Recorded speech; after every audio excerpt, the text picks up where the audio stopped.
Sapat ba ang iyong pananampalataya sa Diyos? Pag-usapan po natin yan sa devotion natin na ito. Magandang araw po sa bawat isa sa inyo. Welcome back to our 365 Daily Devotions Seminar Edition. At yung topic po natin ngayon ay patungkol po sa pananampalataya. Faith. Faith is trust or dependence on God based on the fact that we take Him at His word and believe what He has said. It is not blind optimism, but confident assurance in God's character, promises, and power. True faith rests not on what we see, but on who God is and what He has revealed through His Word. Sabi po rito sa Hebrews chapter 11 verse 1, Now faith is confidence in what we hope for and assurance about what we do not see. Ito po yung pinaka-definition ng faith sa Bible. Faith is confidence.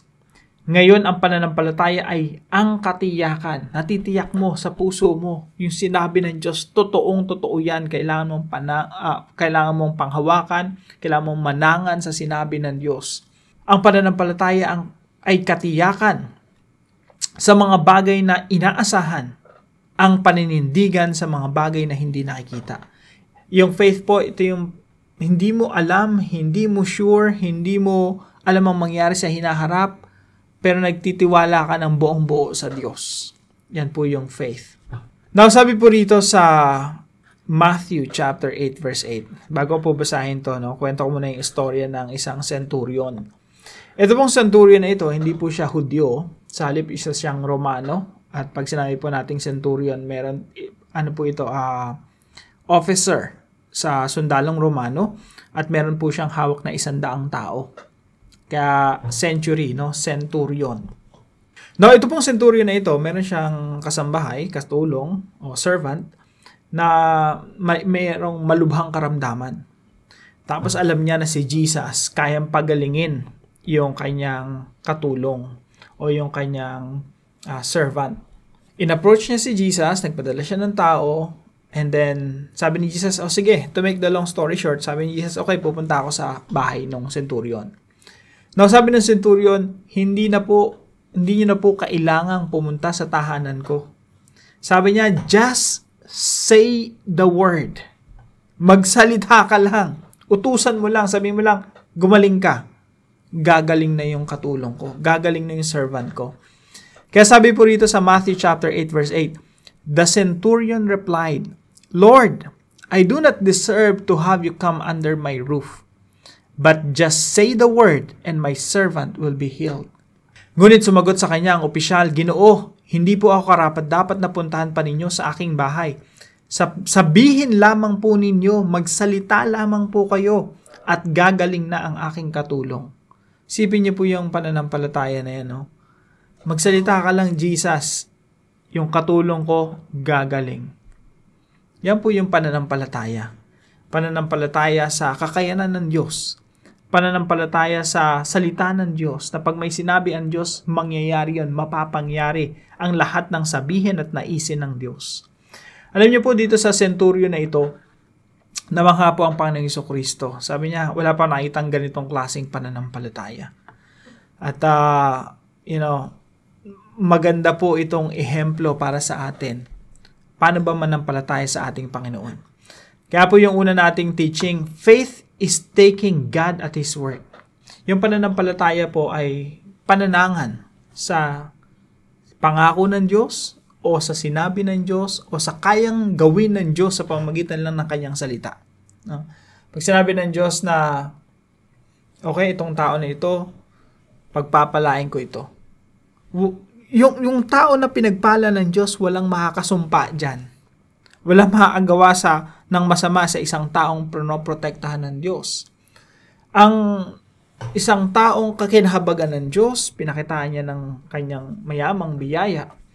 Yung tao na yan ay hindi dadanas ng kasamaan na hindi pinahintulutan ng Diyos. Sa mga tuwid, yung Diyos natin may kakayanan siyang gawin lahat ng kanyang naisin. At ang lahat ng ipinangako ng Diyos, kaya niyan tuparin. Yung faith po, ito yung paniniwala, pananampalataya, buong pagtitiwala sa sinabi ng Diyos at sa kakayanan ng Diyos. Mga kapatid, pag nagbasa po tayo ng Biblia, maraming po mga principles dyan. Maraming mga pangako po dyan na pwede nating araling mabuti at yung mga principles na pwede nating panghawakan po natin. Ang pananampalataya po ay taking God at His Word. Kung ano sinabi ng Diyos, nagtitiwala tayo ng buong buo. Pangalawa po, faith honors God. Ang pananampalataya po ay nagbibigay ng kaluguran sa ating Diyos. In fact, pag wala kang pananampalataya sa Diyos, hindi ka elibs sa ating Diyos, hindi natutuwa si Lord. Sasabihin ni Lord sa iyo, hindi ka naman elib sa akin, hindi ka naman believe sa akin. Kaya po sabi sa Hebrews chapter 11 verse 6, and without faith, it is impossible to please God. Ulitin ko po, no? Without faith, it is impossible to please God. Mga kapatid, kung wala tayong pananampalataya, sabi ng Biblia, imposible nating mabigyan ng kaluguran ang ating Diyos. Bakit po? Alam niyo po, sa pamamagitan ng pananampalataya, pinapakita natin sa Diyos na, Lord, Ikaw yung makapangyarihan sa lahat. At lahat ng bagay kaya niyong mapangyari sa pamamagitan lang ng inyong salita. At wala kayong ipinangako na mapapako. Pag ganun po yung pananampalataya natin, pinapakita natin na, Lord, I believe in you. You are the faithful God. Sa mga ganung pagkakataon, mga kapatid, natutuwa si Lord. Alam niyo po, maging sa mga partner natin, asawa or boss natin, or sino man sa paligid natin na confidante natin. Kapag hindi ka nagtiwala sa tao na yun, hindi matutuwa eh. Sabihin ng asawa mo pa naman ako, hindi ka naniniwala sa akin. O kaya yung boss mo, tagal-tagal mo nagtatrabaho dito, hindi mo ba ako kilala? Hindi ka ba nagtitiwala sa akin? O kaya matalik mong kaibigan. Wala ka bang tiwala sa akin, matalik mong kaibigan? Alam niyo po, insulto sa kanila yun eh. Yung matalik mong kaibigan, hindi mo pinagtitiwalaan. Sipin niyo po sa Diyos natin. It is impossible to please God without faith. Kung hindi ka nagtitiwala sa Diyos, naiinsulto yung Diyos. Para mong sinabi na, hindi ka ba believe sa kapangyarihan ko? Hindi ka ba believe sa mga pangako ko? Hindi ka ba believe sa salita ko? Wala ka man tiwala sa akin. So, faith honors God. At kung walang pananampalataya, ay hindi maaaring kalugdan ng Diyos. Pangatlo po, faith leads to active obedience. Ang isang tao na mayroong pananampalataya sa Diyos ay susunod sa Diyos. Ang isang tao na nagtitiwala sa isang doktor na nagreseta, ito yung reseta, pag nagtitiwala ka dun sa doktor, bibilin mo kung ano yung nareseta ng doktor sa'yo. Kasi may tiwala ka eh. So yung pagtitiwala mo, may resulta yun ng pagsunod. Ganun din po sa ating Diyos, no? Faith leads to active obedience. Sabi po ni James sa chapter 2 verse 17, so also faith by itself. Kung meron kang pananampalataya, you just believe. Pero yung belief mo na yon hanggang laway lang, ibig sabihin, walang kasunod na pagsunod, peki lang yan. Peki lang na paniniwala yan. So, hindi pwedeng yung faith mo magiging totoo kung wala namang kasamang pagsunod. Hindi mo pwedeng sabihin sa isang doktor na naniniwala ako sa nireseta mo na yan ang magpapagaling sa akin, hindi mo naman binili. Inichapwera mo lang. Pumunta ka pa rin sa albularyo or I don't know. So, ganun po yung pananampalataya, no? Laging may kakambal na pagsunod. So, also faith by itself, sabi dito, yung pananampalataya lang, wala namang kasunod na pagsunod, sabi dito, if it does not have works, is dead. Yung pananampalataya mo, patay yan, hindi totoo yan, peke yan, hindi yan buhay. Kaya't ang pananampalataya na nag-iisa, kung ito ay walang mga gawa, ay patay. Ano pong katumbas niyan? Sabi po sa Matthew chapter 7 verse 21, hindi lahat ng nagsasabi sa akin, Panginoon, Panginoon. Hindi lahat na nagtumatawag sa Panginoon Hesukristo maliligtas. Kasi yung Panginoon, baka yung pananampalataya, yung paniniwala mo sa Panginoon, walang kasunod na pagsunod. Kasi po, ang pananampalataya, kung totoo yan, gagawin mo, isasagawa mo, isasabuhay mo, susunod ka. Kaya sabi ni Jesus Christ, hindi lahat na nagsasabi sa akin, Panginoon, Panginoon, ay papasok sa kaharian ng langit, kundi ang gumaganap ng kalooban ng aking Ama na nasa langit. But the one who does the will of my Father who is in heaven. So faith leads to active obedience. Yung faith po, hindi yan passive. Active po yan. Active. May kaakibat na active obedience. Now, paano po natin to isa sa buhay? Number 1 po, trust God even you do not see the whole picture. Tayo po mga tao, limited po yung ating kaalaman, limited yung ating pagtanaw. Minsan, ang nakikita lang natin, pang ngayong araw lang or pang ngayong mga oras lang. More often than not, hindi natin alam yung mangyari sa future. Hindi natin makuha yung big picture. Pero tanong, susunod ka pa rin ba sa Diyos pag tinawag ka niya, pag may pinagawa siya sa iyo?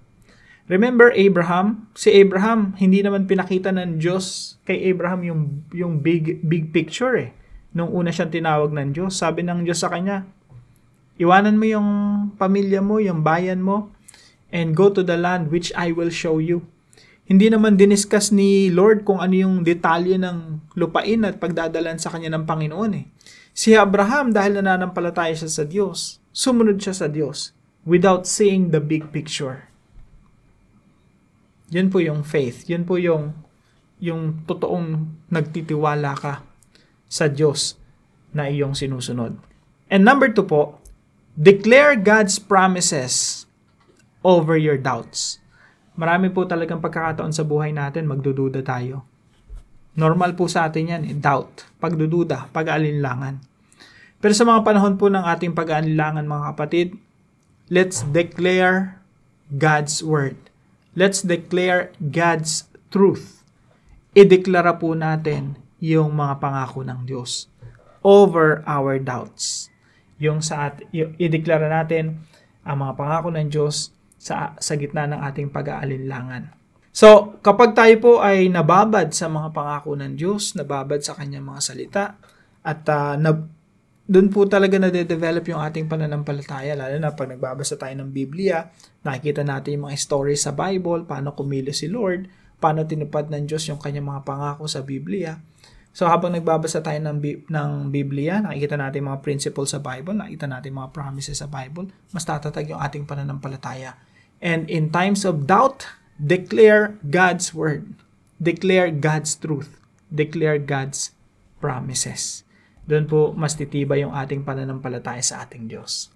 Pangatlo po, walk daily in obedience as a response to faith.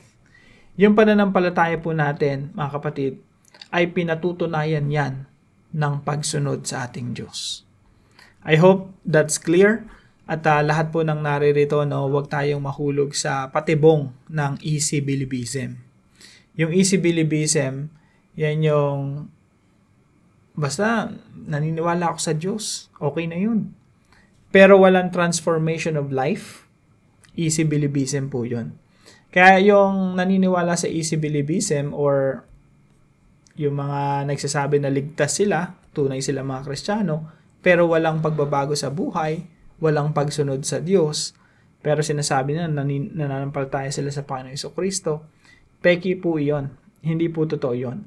Sapagkat ang sinasabi ng Biblia, ang tunay na pananampalataya ay pinatutunayan ng pagsunod sa Diyos. Naniniwala ka ba talaga sa isang doktor na nagbibigay sa iyo ng reseta? Kung totoong paniniwala mo yun, bilhin mo yung nireseta.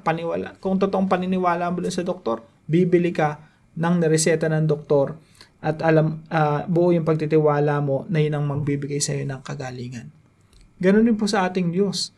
Lord, totoo ba na pag sinunod ko ang sinasabi mo sa iyong kasulatan, dadalhin niyo ako sa sentro ng iyong kalooban?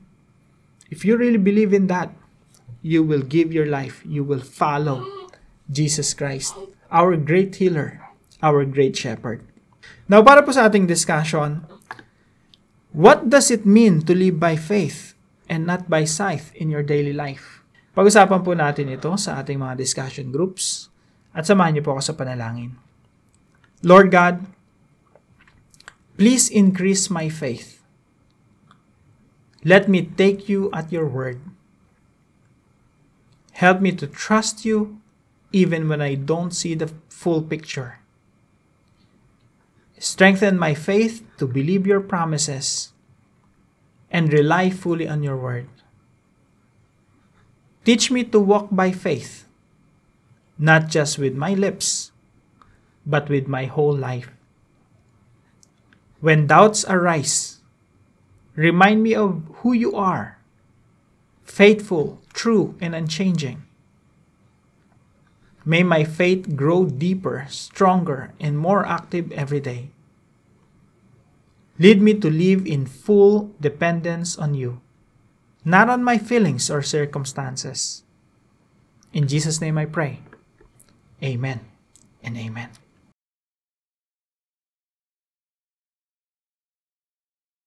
Kung meron po kayong natutunan sa devotion natin na ito, ipaalam nyo lang po sa comment section right below this video. And please don't forget to share this devotion to your family and friends. Magandang umaga po sa bawat isa sa inyo. Magkita-kita po muli tayo bukas alas 5 ng umaga dito sa ating Daily Devotions.